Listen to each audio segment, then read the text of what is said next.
పద్యం చెప్పి నేను 2 నిమిషాల్లో సెలవు తీసుకుంటాను. రాలిన ఆకు మేల్బసిడి రాగముగా చిగురించును. మన భారతీయ సంప్రదాయంలో ఉండే విశేషం ఏమిటంటే, వెళ్ళిపోయింది ప్రతిదీ మళ్ళీ వస్తుంది, నువ్వు కంగారు పడద్దు. సంపద పోయింది మళ్ళీ వస్తుంది, అధికారం పోయింది మళ్ళీ వస్తుంది, సంతోషం పోయింది మళ్ళీ వస్తుంది, ఐశ్వర్యం పోయింది మళ్ళీ వస్తుంది. అంతేకాదు ప్రాణం పోయింది మళ్ళీ జన్మ వస్తుంది, కంగారు పడద్దు. ప్రతిదీ వస్తుంది, ప్రతిదీ వస్తుంది. కాలం నిచ్చెన లాంటిది కాదు, కాలం చక్రం లాంటిది. చక్రం పోయినవి మళ్ళీ వస్తూ ఉంటాయి, వచ్చినవి మళ్ళీ వెళ్ళిపోతూ ఉంటాయి. జాగ్రత్తగా ఉండాలి. ఇందాక మనం సంవత్సరాల పేర్లు చెప్పుకున్నప్పుడు అదే విశేషాన్ని చెప్పుకున్నాం ప్రత్యేకంగా. అది మన సంస్కృతిలో ఉంది. అందుకే తాతగారు చనిపోతే సంవత్సరంలోగా మనవడు పుట్టినా మనవరాలు పుట్టినా ఆ తాతగారి పేరు ఈ మనవడికి పెడతాం మనం ఖచ్చితంగా. ఆ మామగారు కూడా ఉండి మా పెనిమిటి వాడిని ఎవరు ఏమి అనడానికి వీలు లేదు అంటుంది. అంటే తాతగారు ఎక్కడికి పోలేదు, మళ్ళీ మనవడైన ఇంట్లో పుట్టాడయ్యా అని చెప్పడం. ఇప్పుడు కొత్త కొత్త పేర్లన్నీ పెడుతున్నారు, కానీ పూర్వం అమ్మమ్మ పేరు, తాతయ్య పేరు, మా అమ్మ పేరే పెట్టేవారు. వాళ్ళని కూడా వీళ్ళ ఆశయాలకు అనుగుణంగా దానికి తగ్గట్టుగా పెంచేవారు. అది మన సంస్కృతి. అందుకే శిశిర ఋతువులో రాలిపోయిన ఆకులన్నీ వసంత ఋతువులో మళ్ళీ వస్తున్నాయి. పోయిన చైత్రమాసం మళ్ళీ వచ్చింది, పోయిన శుక్లపక్షం మళ్ళీ వచ్చింది, పోయిన పున్నమి మళ్ళీ వచ్చింది, పోయిన తిథులన్నీ మళ్ళీ వస్తున్నాయి, పోయిన నక్షత్రాలన్నీ మళ్ళీ వస్తున్నాయి. నీకు పోయింది అనుకుంటున్న సంతోషం కూడా మళ్ళీ వస్తుంది ఖచ్చితంగా. ఈ ఆశావాదమే ఉగాది, ఆశావాదమే ఉగాది. రాలిన ఆకు మేల్బసిడి రాగముగా చిగురించు, ఎండుదై వ్రాలిన మ్రోడు జీవరశరమ్య శిరస్సున పైకి లేచు.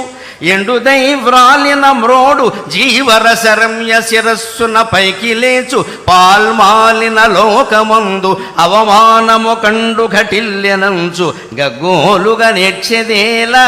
పాల్మాలిన లోకమందు అవమానము కండు ఘటిల్యనంచు, గగ్గోలుగా నేర్చెదేలా. నవకోరక రాగము, నవకోరక రాగము కోకిలమ్మయే హేలగ పాడుచున్నది.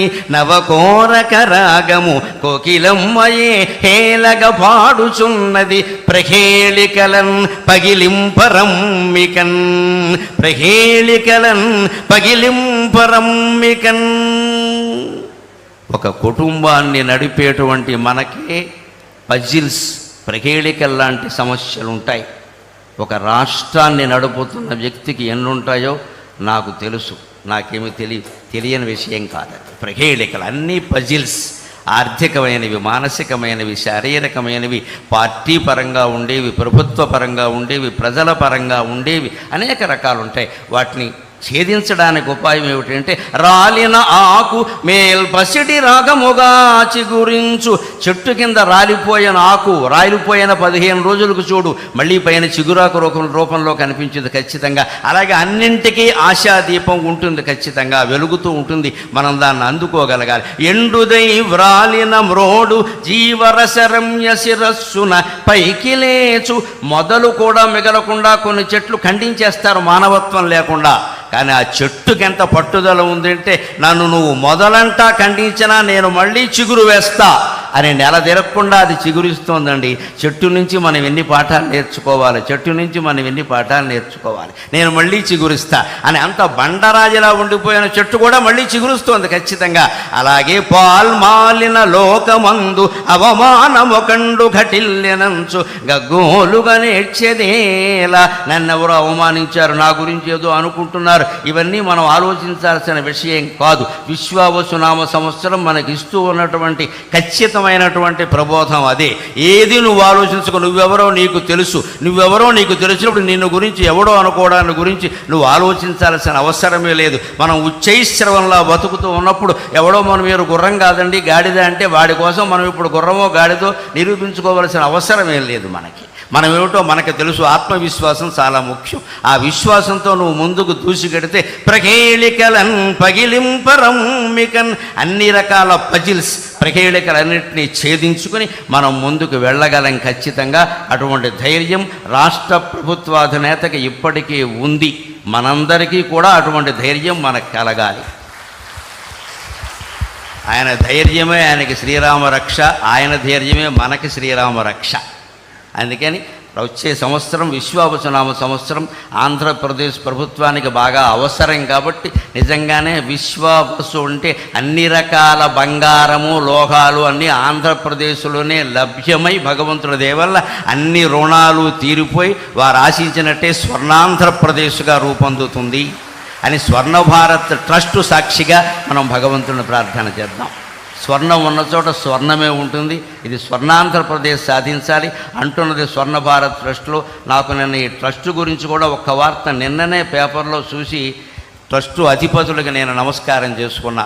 14 ఏళ్ల క్రితం బొంబాయిలో తప్పిపోయినటువంటి ఓ కుర్రాన్ని ఈ ట్రస్టు వారు చేరదీసి 14 ఏళ్ల పాటు విద్యాబుద్ధులు చెప్పించి వాళ్ళకి జీవితానికి అవసరమైన వృత్తులన్నీ నేర్పి మళ్ళీ బొంబాయి తీసుకెళ్ళి ఎక్కడ పనిచేశాడో అక్కడి నుంచి వాళ్ళ తల్లిదండ్రుల వివరాలన్నీ తెలుసుకుని వాళ్ళని పిలిపించి వాళ్ళకి మొత్తం మీద ఆ అబ్బాయిని అప్పగించారండి. నిన్న పేపర్లో చూశాను. అందుకని మా అమ్మాయి ఎలాంటిదైనా దీప గారిని నేను ఆశీర్వదిస్తూ ఉన్నాను. నిజంగా ఇంత ట్రస్టు నడుపుతూ ఇంతటి మంచి కార్యక్రమాలు చేస్తూ నేను చూసి ఈ ట్రస్టు ఇంత గొప్పదా, దీనిగా నేను వెళ్ళబోతున్నదని నేను చాలా సంతోషించాను. నిజంగా దీన్ని ఆదర్శంగా తీసుకుని మనం స్వర్ణాంధ్రప్రదేశ్ నిర్మాణానికి ఎంత చేయాలో అంతా చేద్దాం. ప్రభుత్వానికి పూర్తిగా సహకరిద్దాం అన్ని విధాల. ముందు ఒక్క విజ్ఞప్తి, ప్రభుత్వానికి కట్టవలసిన పన్నులన్నీ రూపాయి ఎగ్గొట్టకుండా కట్టేద్దాం. అది చాలు, ఇంకేమవుతుంది. అది ఒక్క పని మనం చేసి మళ్ళీ ఏమండి నాకు అవకాశం ఊరికే గోక్కుండా మనం మొత్తం అన్నీ కట్టేస్తే అన్ని ప్రభుత్వాలు బాగానే నడిస్తే. పూర్వం నుంచి ప్రభుత్వాలు పన్నుల మీద ఆధారపడి నడిచే. అందుకని అవన్నీ మనం సక్రమంగా ఏదీ లోటు చేయకుండా కట్టేస్తే అన్నీ బాగుంటాయి. అటువంటి చిత్తశుద్ధి నిజాయితీతో జీవించడానికి, సత్యానికి ధర్మానికి కట్టుబడి ఉండడానికి నా ఈ ప్రవచనం ఏమాత్రం ఉపయోగపడినా నేను ధన్యుణ్ణి. నాకు ఈ 4 మాటలు నేర్పిన మా అమ్మ ధన్యురాలు. స్వస్తి. చాలా చాలా సంతోషం. గరికపాటి నరసింహారావు గారికి స్వర్ణ భారత్ ట్రస్ట్ తరఫున కృతజ్ఞత తెలుసాను. చాలా చక్కగా చేశారు. ఇప్పుడు పెద్దలు వచ్చిన తర్వాత మీకు సన్మానం చేసిన తర్వాత వెళ్తారు. ఇప్పుడు ఈ కార్యక్రమానికి ముఖ్య అతిథిగా ఇచ్చిన మనందరి ప్రియతమ ముఖ్యమంత్రి నారా చంద్రబాబు నాయుడు గారిని వేదిక మీదకి రావాల్సిందిగా కోరుతున్నాను.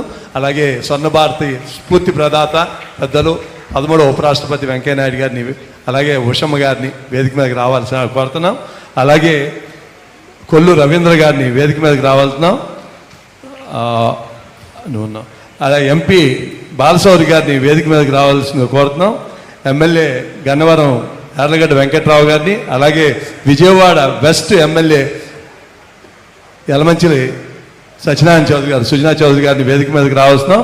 అలాగే మండవ ప్రభాకర్ రావు ప్రెసిడెంట్ స్వర్ణ భారత్ ట్రస్ట్, అలాగే మైనేని రాజయ్య గారు ట్రస్టీ, అలాగే అట్లూరి అశోక్ గారు ట్రస్టీ, అలాగే చుక్కపల్లి ప్రసాద్ గారు సెక్రటరీ స్వర్ణ భారత్ ట్రస్ట్ విజయవాడ చాప్టర్, అలాగే పరదేశ్ గారు, అందరూ వేదిక మీదకి రావాల్సిందిగా కోరుతున్నాయి. అమ్మా మీరు శ్రీమతి శారద గారు గరికపాటి గారు వేదిక మీదకి రావాల్సిందిగా కోరుతున్నాం.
అందరికీ మరొకసారి ఉగాది శుభాకాంక్షలు. వచ్చే ఏడాది